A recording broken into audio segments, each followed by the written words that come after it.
สวัสดีท่านผู้ชมที่เคารพตอนรับท่านผู้ชมเข้าสู่การรายงานข่าวภาคเที่ยงจากของข่าวโทรภาพแห่งชาติลาวพบกันในเที่ยงของวันพฤหัสที่18ธันวาคม2025รับหน้าที่รายงานข่าวภาคนี้ข้าพเจ้าสุริวัลย์ผลเยี่ยมท่านผู้ชมข่าวภาคนี้เราก็มีหลายข่าวที่สำคัญมานำเสนอทั้งข่าวภายในข่าวต่างประเทศพร้อมด้วยข่าวกีฬาทำนี้ไปที่ศาลอวยพรวันชาติจากพระบาทสมเด็จพระวชิรเกล้าเจ้าอยู่หัวแห่งราชอาณาจักรไทยถึงประธานประเทศแห่งสาธารณรัฐประชาธิปไตยประชาชนลาวในโอกาสวันสถาปนาสาธารณรัฐประชาธิปไตยประชาชนลาวครบรอบ50 ปีพระประธานทองลุ้นศรีสุริตประธานประเทศแห่งสาธารณรัฐประชาธิปไตยประชาชนลาวในโอกาสวันสถาปนาสาธารณรัฐประชาธิปไตยประชาชนลาวข้าพเจ้าขอแสดงความยินดีและขออวยพรไซมายังพระประธานประธานประเทศจงมีพลานามัยสมบูรณ์แข็งแรงและมีความผาสุกพร้อมทั้งอวยพรให้ประเทศชาติและประชาชนลาวจงอยู่เย็นเป็นสุขและเจริญรุ่งเรืองยิ่งขึ้นไปประเทศไทยและสาธารณรัฐประชาธิปไตยประชาชนลาวในฐานะเป็นเพื่อนบ้านที่เป็นมิตรมีสายพัวพันอันแน่นแฟ้นบนพื้นฐานมิตรภาพความเข้าใจอันดีมีวัฒนธรรมฮิตของประเพณีสืบทอดร่วมกันมาและเป็นที่ปิติยินดีเป็นอย่างยิ่งที่ประเทศไทยและสาธารณรัฐประชาธิปไตยประชาชนลาวได้ร่วมกันเฉลิมฉลองวันสร้างตั้งสายพัวพันการทูตครบรอบ75 ปีพร้อมกับการเปิดการนำไส้ความมิตรภาพไทยลาวแห่งที่5ที่จะมีขึ้นในเดือนธันวาคมปีนี้ซึ่งแสดงให้เห็นอย่างจะแจ้งถึงสายพัวพันมิตรภาพอันใกล้ชิดที่มีมาแต่ดุนนานบนพื้นฐานการเคารพย่องย่อเอาใจใส่ร่วมกันในการสร้างผลประโยชน์ให้แก่ประเทศชาติและประชาชนทั้งสองฝ่ายผ่านการพัฒนาหัวมือและการเป็นคู่หัวมือยุทธศาสตร์ในด้านต่างๆทั้งในขอบสองฝ่ายและในอาเซียนอย่างเข้มแข็ง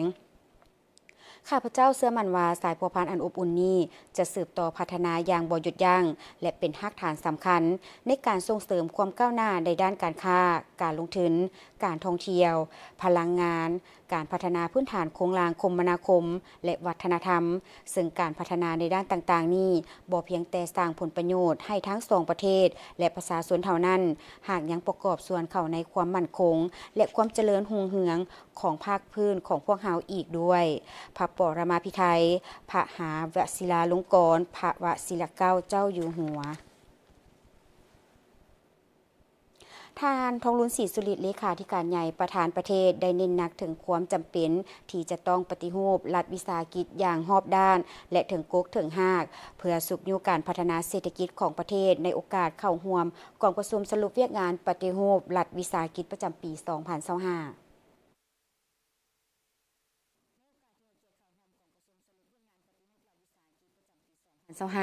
ในวันที่ 17 ธันวาคม 2025ท่านทองลุ้นศรีสุริตเลขาธิการใหญ่ประธานประเทศโอ้ล้มและให้ทิศชี้นำบางทิศทางและคาดหมายสู่สุนในการปฏิรูปรัฐวิสาหกิจในต่อหน้าโดยท่านประธานประเทศได้ชี้เห็นถึงปัญหาที่รัฐวิสาหกิจลาวกำลังประเสริญโดยเฉพาะแมนการดำเนินธุรกิจที่บ่มีประสิทธิผลการสรุปทุนและการสร้างหนี้สินให้รัฐบาลทรัพย์สินของรัฐวิสาหกิจในปัจจุบันควรเอาถึง135ส่วนห้อยของ GDP แต่อัตราผลตอบแทนต่อทรัพย์สินมีเพียง 0.83 ส่วนห้อยเท่านั้นถือว่าต่ำอย่างน่าตกใจสถานการณ์ดังกล่าวได้กระทบอย่างหนักหน่วงต่องบประมาณแห่งรัฐและพื้นฐานเศรษฐกิจของชาติท่านประธานประเทศได้เสนอแผนปฏิรูปเฉพาะเจาะจงเป็น3ระยะโดยเน้นใส่การปรับปรุงกงจักรการคุ้มครองการเพิ่มความโปร่งใสและการยกสูงประสิทธิภาพระยะการปฏิรูปเป้าหมายหลักระยะสั้นในปี 2026 แม้นประเมินสถานภาพปรับปรุงโครงสร้างหนี้สินเพิ่มความโปร่งใสและแยกบทบาทระหว่างรัฐกับรัฐวิสาหกิจระยะกลางแต่ปี 2026 หา 2030 แม้นปรับปรุงนิติกรรมสร้างกฎระเบียบการคุ้มครองปฏิรูปโครงสร้างและปรับปรุงคุณภาพพนักงานระยะยาวแต่ปี 2026 หา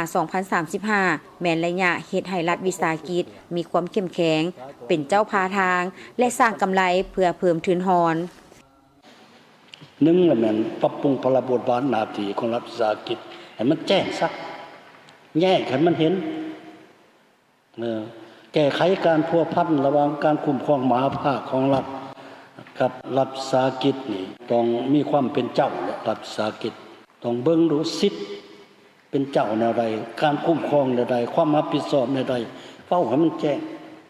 อันที่สองเหมือนปรับปรุงกงจักรกลไกการบริหารธุรกิจ งั้นปรับปรุงการบริหารของรัฐวิสาหกิจที่ใหญ่ประธานสภาบริหารนี่สิเฮ็ดจังได๋ในต่อไปบัดนี้การปรับปรุงกลไกการบริหารของรัฐวิสาหกิจนี่มันต้องเลือกเฟ้นเอามีผู้มีความรู้ความสามารถคือครับจะว่ากินนี่แหละมันต้องเป็นมืออาชีพนับมือนับหันเข้าไปสู่มืออาชีพมันจังสิไปรอดเอาเทคโนโลยีใหม่เข้ามาเสริมใส่เข้ามาแทนทีอันนี้แบ่งหน้าที่กันจ๊ะแจ้งผู้ใดเฮ็ดอันใด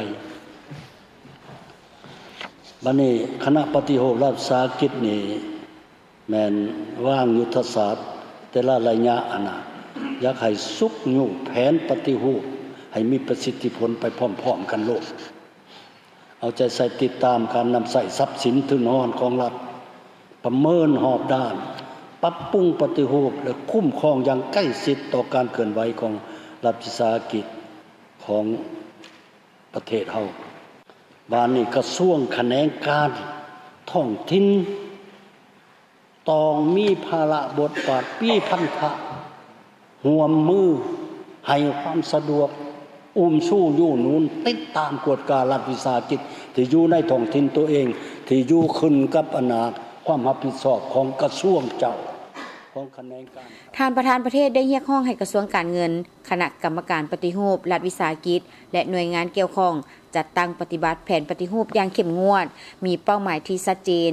และติดตามกฎกาความคืบหน้าอย่างสม่ำเสมอเน้นให้มีการสนับสนุนการลงทุนจากต่างประเทศเข้าในรัฐวิสาหกิจที่มีศักยภาพเพื่อนำเอาเทคโนโลยีความรู้และทุนมาสู่ลาวเรียกร้องให้การปฏิรูปดำเนินไปตามกฎหมายของลาวและมาตรฐานสากลโดยเฉพาะแม่นกฎหมายว่าด้วยรัฐวิสาหกิจกฎหมายว่าด้วยการลงทุนและกฎหมายว่าด้วยธนาคารฐานประธานประเทศได้เน้นให้มีการปรับปรุงการคุ้มครองประสิทธิภาพการดำเนินงานและความรับผิดชอบในการดำเนินงานของรัฐวิสาหกิจการปฏิรูปดังกล่าวแม้นสำคัญหลายต่อการฟื้นฟูความมั่นคงทางด้านเศรษฐกิจของลาวและเป็นการก้าเกียมสำหรับวงจรการพัฒนา 2026-2030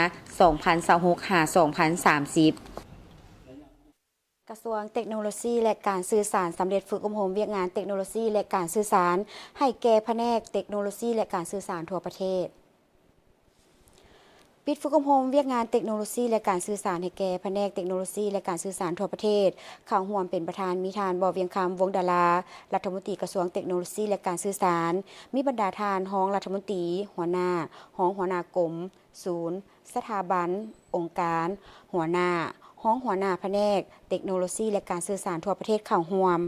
การฝึกอบรมในครั้งนี้เพื่อให้แผนกเทคโนโลยีและการสื่อสารจากทุกทั่วแขวงทั่วประเทศเพื่อขับเคลื่อนการหันเป็นดิจิตอลของสปป.ลาวเป้าหมายในการเสริมขยายความรู้ทักษะและความสามารถนำพาของแผนกเทคโนโลยีและการสื่อสารประจำแขวงการฝึกอบรมจะช่วยให้ท่านเข้าใจอย่างลึกซึ้งถึงนโยบายและบรรดานิติกรรมติดพันกับเวียกงานดิจิตอลแห่งชาติปรับปรุงทักษะการบริหารบรรดาแผนงานและเพิ่มทวีการประสานงานระหว่างศูนย์กลางและท้องถิ่นสุดฝึกอบรมในครั้งนี้แม้นการเสริมสร้างศักยภาพให้แก่แผนกเทคโนโลยีและการสื่อสารนครหลวงเวียงจันทน์บรรดาแขวงทั่วประเทศในการปฏิบัติเวียกงานการหันเป็นดิจิตอลพร้อมทั้งเป็นการยกระดับประสิทธิผลของการพัฒนาทางด้านดิจิตอลในทั่วแขวงเพื่อเป็นการเสริมสร้างคอร์ดการประสานงานอย่างใกล้ชิดระหว่างกระทรวงและแขวงทั้งเป็นการสร้างการหันเป็นดิจิตอลที่เข้มแข็งในทุกๆแขวงเพื่อพัฒนาการบริการทางภาครัฐการพัฒนาเศรษฐกิจและการปรับปรุงคุณภาพชีวิตของประชาชนได้ไวขึ้นการหันเป็นดิจิตอลแม่นเวียกงานที่สำคัญระหว่างศูนย์กลางและท้องถิ่นการฝึกอบรมนี้เป็นอีกขั้นตอนหนึ่งที่จะสร้างความเข้มแข็งอยู่บรรดาแขวงในทั่วประเทศเพื่อเฮ็ดให้การหันเป็นดิจิตอลดำเนินไปอย่างมีประสิทธิผลและสามารถประกอบส่วนเข้าในการพัฒนาเศรษฐกิจสังคมให้นับมือมีบาทก้าวขยายตัวขึ้นไปต่อที่พิธีเซ็นบทบันทึกความเข้าใจว่าด้วยการร่วมมือพัฒนาและบริการฐานระบบยั่งยืนตัวตนทางด้านดิจิตอลเพื่อส่งเสริมความปลอดภัยในการเข้าถึงการเฮ็ดธุรกรรมทางอิเล็กทรอนิกส์อยู่สาธารณรัฐประชาธิปไตยประชาชนลาว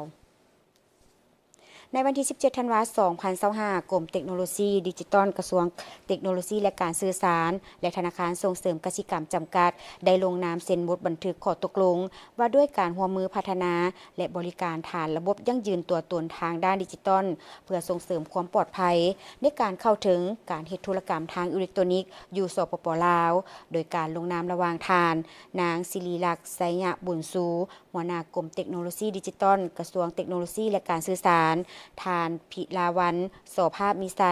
ผู้อำนวยการธนาคารส่งเสริมกสิกรรมจำกัดให้เกียรติเข้าร่วมของทานบเวียงคำวงดารารัฐมนตรีกระทรวงเทคโนโลยีและการสื่อสารทานพงศวัฒน์เสนาพวนประธานสภาบริหารธนาคารส่งเสริมกสิกรรมพร้อมด้วยภาคส่วนเกี่ยวข้อง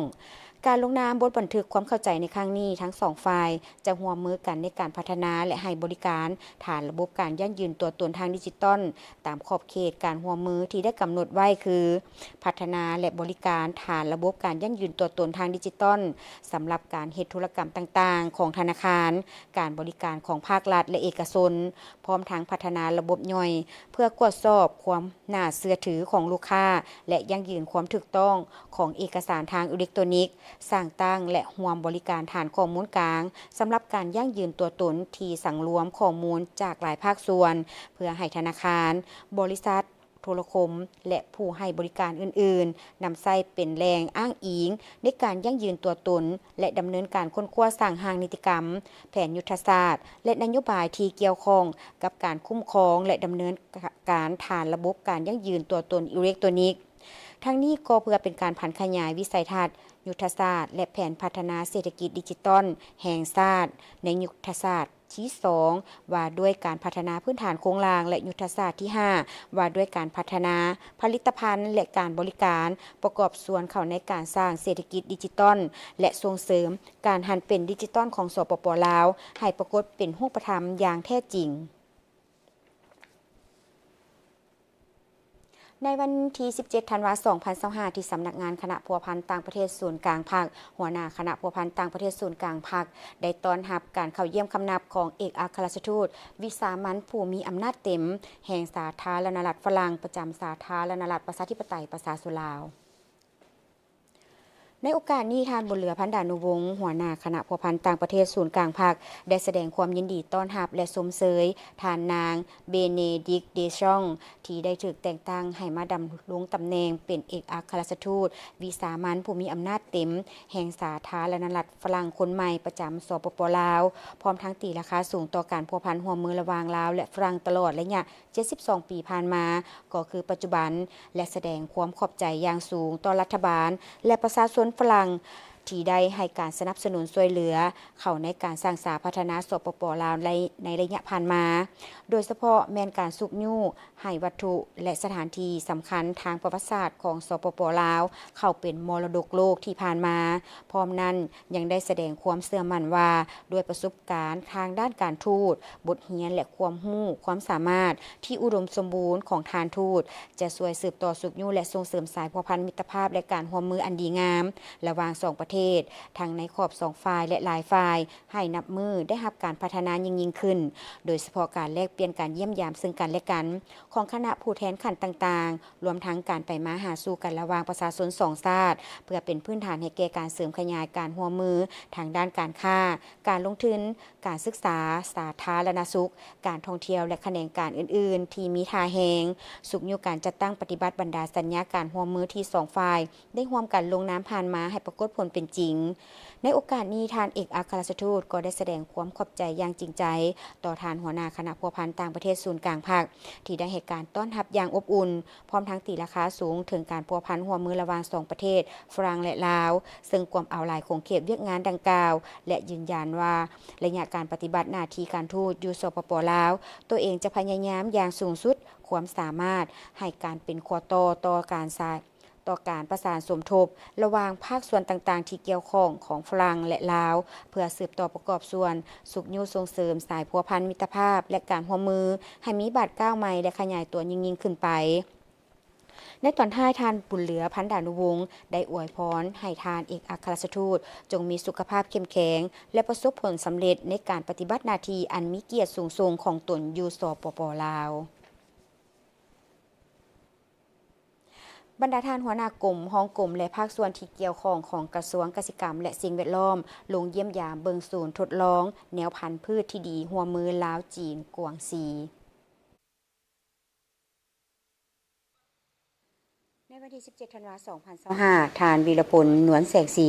รองหัวหน้าสถาบันค้นคว้าเกษตรกรรมป่าไม้และพัฒนาชนบทกระทรวงเกษตรกรรมและสิ่งแวดล้อมได้นำพาคณะและภาคส่วนที่เกี่ยวข้องของกระทรวงลงเยี่ยมยามเบิงศูนย์ทดลองแนวพันธุ์พืชที่ดีหัวมือลาวจีนกวางซีโดยการต้อนรับจากทานหลุยเฟิงต่างหน้าผู้ประจำการมาจากมหาวิทยาลัยเทคนิควิชาชีพเกษตรกรรมกวางซีพร้อมด้วยคณะโอกาสนี้คณะรับผิดชอบได้รายงานสภาพรวมและการจัดตั้งปฏิบัติเวียกงานอยู่ภายในศูนย์ให้กับคณะผู้แทนที่เดินทางมาเยี่ยมยามได้รับรู้เกี่ยวกับศูนย์โดยศูนย์แห่งนี้เป็นการร่วมมือ2รัฐบาลลาวจีนและกระทรวงเกษตรกรรมทั้ง2ฝ่ายลาวจีนแม่นเห็นดีให้ฝ่ายลาวมอบให้สถาบันค้นคว้าเกษตรกรรมป่าไม้และฝ่ายจีนมอบให้วิทยาลัยเทคนิควิชาชีพเกษตรกรรมแขวงกวางซีและได้ร่วมมือลงนามเซ็นสัญญาร่วมมือกันแต่วันที่5 พฤศจิกายน 2013 เป็นต้นมาโดยได้รับการสนับสนุนทางด้านงบประมาณจากแขวงกวางซีและสิ้นสุดโครงการฮอดปี 2038 ศูนย์แห่งนี้เป็นสถาบันค้นคว้าทดลองแนวพันธุ์พืชใหม่สาธิตส่งเสริมนำไส้เทคนิคใหม่ฝึกอบรมทางด้านกสิกรรมเป็นบ่อนท่องเที่ยวเยี่ยมชมส่วนกสิกรรมที่ทันสมัยในสถานที่เดียวกันและพัฒนาให้กลายเป็นศูนย์ทดลองที่มีระบบพื้นฐานโครงล่างครบสุดและได้รับมาตรฐานนำเข้าแนวพันธุ์พืชใหม่ที่ได้รับผลผลิตสูงมีคุณภาพดีทนทานต่อแห้งแล้งทนทานต่อพยาธิและแมงไม้ศัตรูพืชมาทดสอบที่ประเทศลาวรวมทั้งแนวพันธุ์สาลีแนวพันธุ์เข้าลูกผสมพืชพักและส่งเสริมสาธิตแนวพันธุ์พืชใหม่รวมทั้งด้านเทคนิคใหม่ยกระดับปริมาณการผลิตเสบียงอาหารเพิ่มความปลอดภัยของผลิตภัณฑ์อาหารสุกยูและปรับปรุงโครงประกอบการผลิตกสิกรรมของลาวเพิ่มกำลังการแข่งขันผลผลิตกสิกรรมลาวและทางกระตุ้นให้มีการผลิตกสิกรรมเขตท้องถิ่นได้รับการพัฒนาไปอีกบัดก้าวหนึ่งพร้อมทั้งส่วนพัฒนาเศรษฐกิจชนบทของลาวให้ดีขึ้นเทื่อละก้าวและนอกจากนี้ยังเป็นสถานที่ฝึกอบรมกสิกรรมสร้างบุคลากรและในแต่ละปีรับนักศึกษามาจากวิทยาลัยกสิกรรมในทั่วประเทศมาฝึกระยะสั้นฝึกงานเขียนบทจบสั้นและให้ทุนพนักงานไปเรียนต่อที่มหาวิทยาลัยกสิกรรมกวางซีตลอดระยะ5 ปีที่ผ่านมาถึงปัจจุบันแมนได้นำเข้าแนวพันธุ์พืชที่ดีมาปลูกทดสอบผลผลิตหลายกว่า300แนวพันธุ์ในนี้คัดเลือกได้แนวพันธุ์ที่มีความแทนเหมาะให้ผลผลิตสูงมีคุณภาพและเป็นแนวพันธุ์ที่ตลาดมีความต้องการได้ถึง67แนวพันธุ์นอกนั้นได้ดัดปรับสร้างมาตรฐานเทคนิคการปลูกการบำบัดรักษา